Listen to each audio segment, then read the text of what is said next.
Hey everybody, Connie here. Welcome back to another video, guys. Today is a car theme. I just got out of the gym. We did leg day today, so it's been a minute since I felt myself, and so I want to come here and really discuss a topic that I truly do believe people need to talk more about. And so without further ado, let's get on with it. Disclaimer: this is just for entertainment, educational purposes. I am not a professional. Please seek professional help, any type of help, if you are in need of doing so.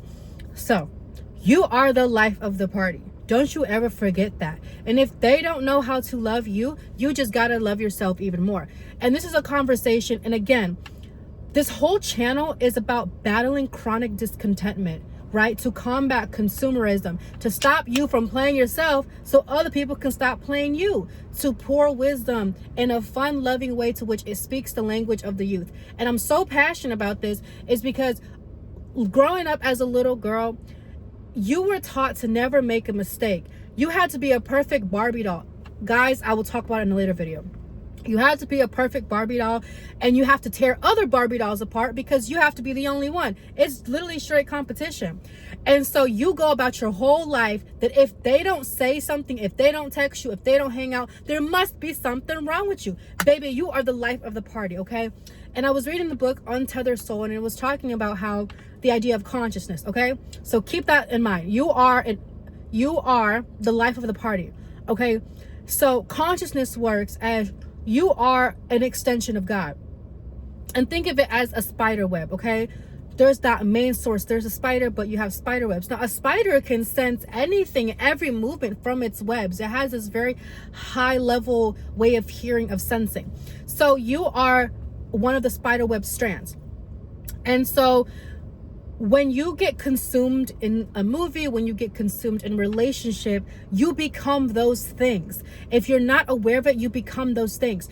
And so true feeling, that life of the party feeling where you're your best friend, where you pour into you, is understanding that you have to be aware of it. And it really sucks because I spent my whole life not being invited to shit. Okay, I was like that girl where it was friends of friends of friends, and I was kind of like, people kind of looked at me, you know. And again, this was my way of perceiving it as like, what is Conde doing here? Like, we're not really close with her. Why is she here? But you know, like, I wanted to feel included. And this is why I'm so passionate about loving myself and show you guys how to love yourself and understand that you're the life of the party. You are fun to be around. You don't need people and all that stuff. This is exactly why after a 12-hour shift, okay, I decided to take some pre-workout and go to the gym, post up, feeling sexy, because you don't need them to approve you. Baby, you do not need to continue to bring evidence to this verdict that they have created in their minds. Again, I spent my whole life, and I actually just realized this, I spent my whole life trying to convince people that I'm fun, trying to convince people that I'm cool to be around. But that involved things like alcohol, that involved things like smoking, that involved things like spending money. But I wasn't that girl. I wasn't tapped in. And so one day I decided to listen to my soul. Being the life of the party means being authentic to you. Sometimes you're going to have to celebrate like many birthdays by yourself. Sometimes you're going to have to give yourself Christmas gifts, baby. And one day, you know, you having this sustainability and having this power of you are powerful. You don't need to fight for the breath that you have in this body. It will pay off. And your presence will liberate other people. And I just felt in my spirit to say too is that in a perfect world, we can be the perfect girls. But this isn't a perfect world. People spend so much money, time, just to make people look at them as if there's something that they're not. You have to be willing to be the life of the party and be authentically you. Maybe it's you probably will stop partying and go to the library because you love to read books. You will find the right people. If you're so busy like everybody else, those that are meant to find you will never find you. You just failed the assignment, okay? Not in terms of you failed the whole world, but in terms of you weren't true to yourself. And I realized to this day, I had to regulate my nervous system because my whole life I was hustle, I was grinding, and I was performing from a place of a verdict my parents and the society has placed on me as an immigrant woman, as a refugee. Okay, I'm a citizen now, but I'm simply just saying is we're defending a verdict. People place this label as like, you need to tell us why you deserve to exist. And so we put on this facade and we go our entire lives living for somebody else that will never be at our funeral. I don't know how else to say this. Babe, you really have to be your own best friend. So, okay, enough of the chit chat. Let's solve this problem. You have to ask yourself, who did you have to be to receive love? And for my guys out there, is you are not a performer. We're all souls. We're all extensions of consciousness. We just have this body. So who did you have to be growing up? Did you have to perform to get loved? If for me, it was, I had to overperform and be someone and continuously like shake myself, break myself, shake myself for affection that, by the way, they can't even bring affection to themselves. I'm seeking something that doesn't even exist. I'm becoming someone that I'm truly not. And it is a very toxic and dangerous cycle that people need to snap out of. And so who did you have to be to receive love? Because that is so important. And who is God to you?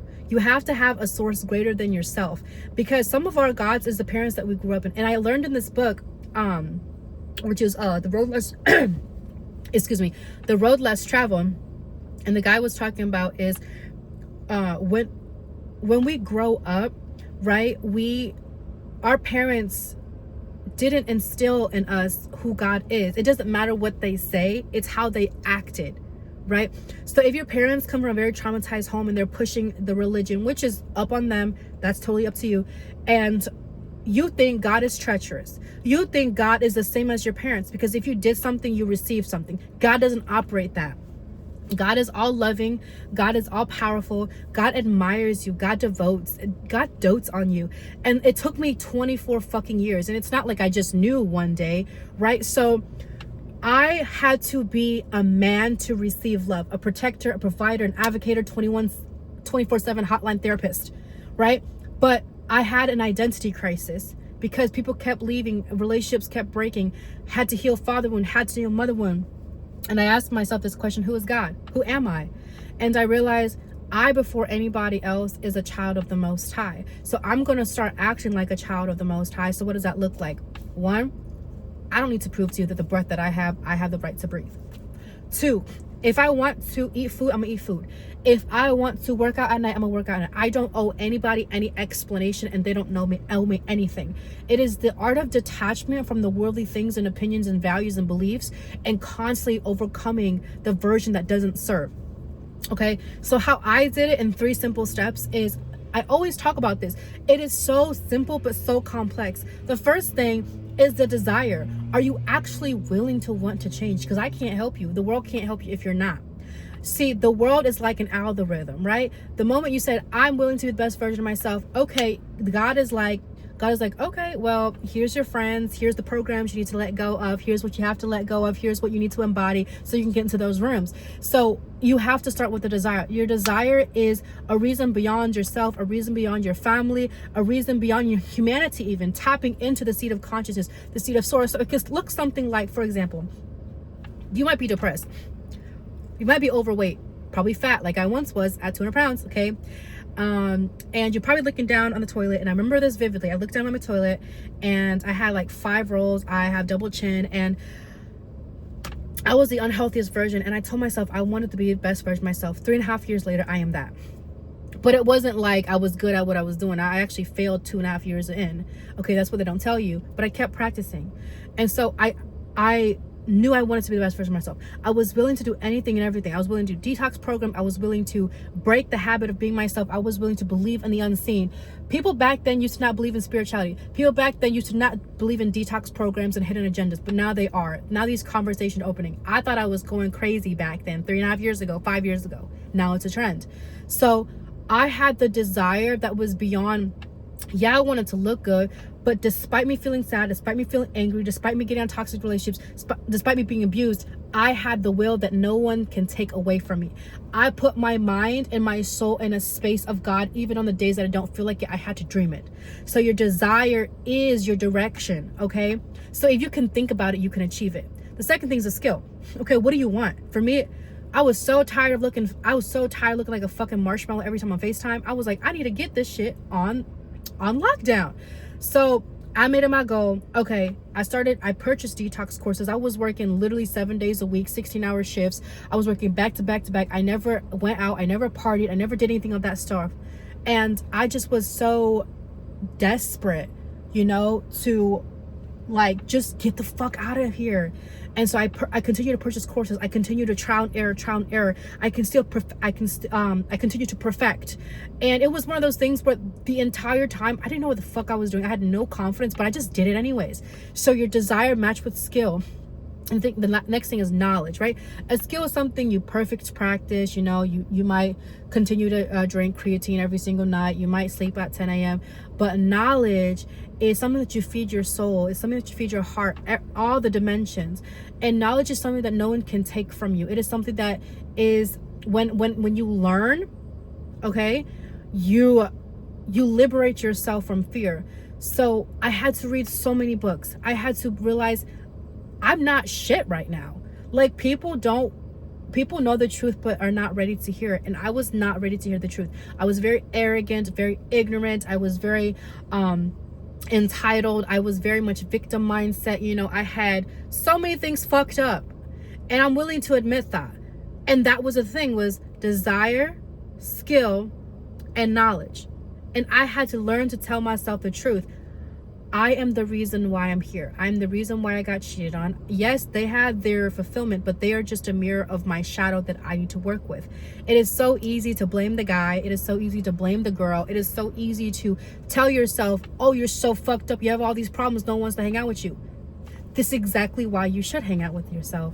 Because I saw somewhere where it was like, you have to heal so that way you allow other people to love you. And I desired to be loved in a way where I didn't ever grow up with. And the hardest thing is, the more that you learn and you grow and you heal, the good things that people have done, you can't help but feel this guilt because of the trauma that you chose. An example, I didn't love myself until this year.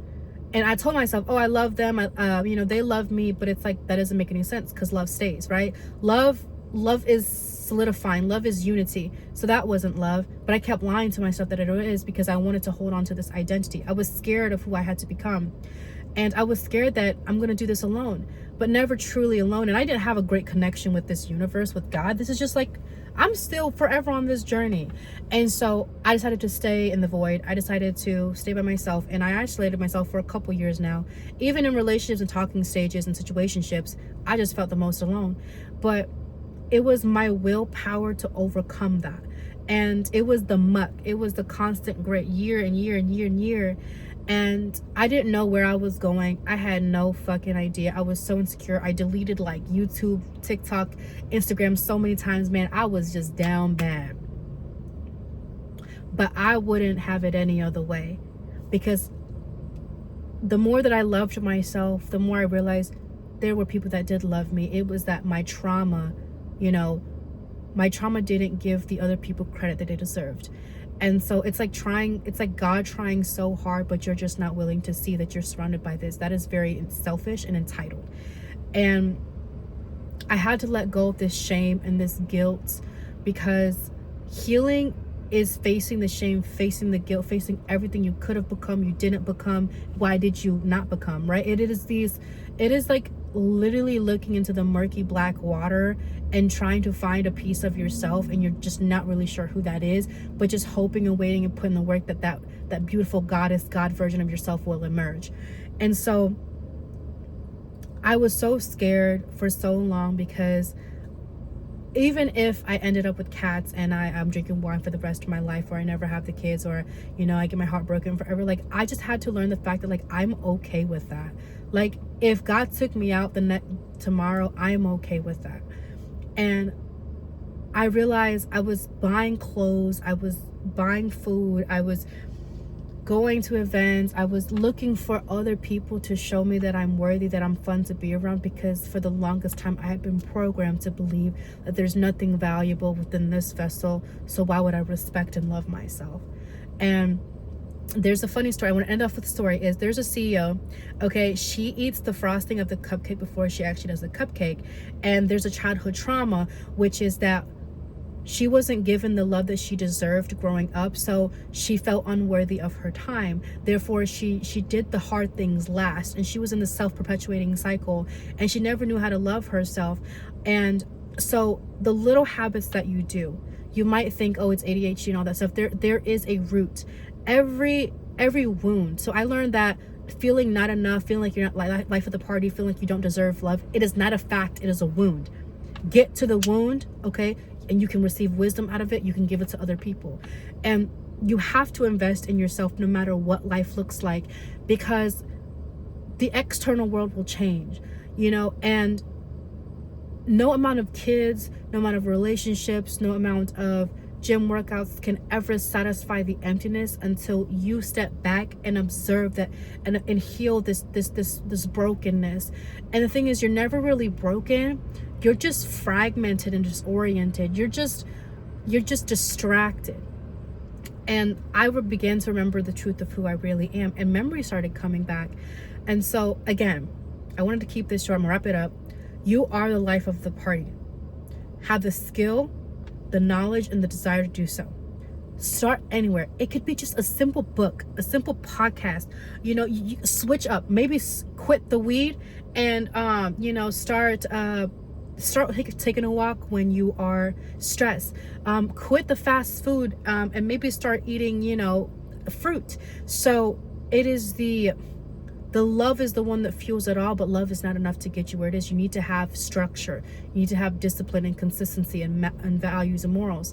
And so I hope this video gives you inspiration enough to understand that you are the life of the party, and that there's no one in this world that can ever take that away unless you allow to do so. And you absolutely have the will power, okay, to make a home for yourself, a safe place where no one can come and torture and take from you, to which you can come home and finally rest and feel at peace. You can love yourself. You can attract the friendships. You can attract the relationships. And like I always say, be fruitful, go forth, and multiply Christ consciousness.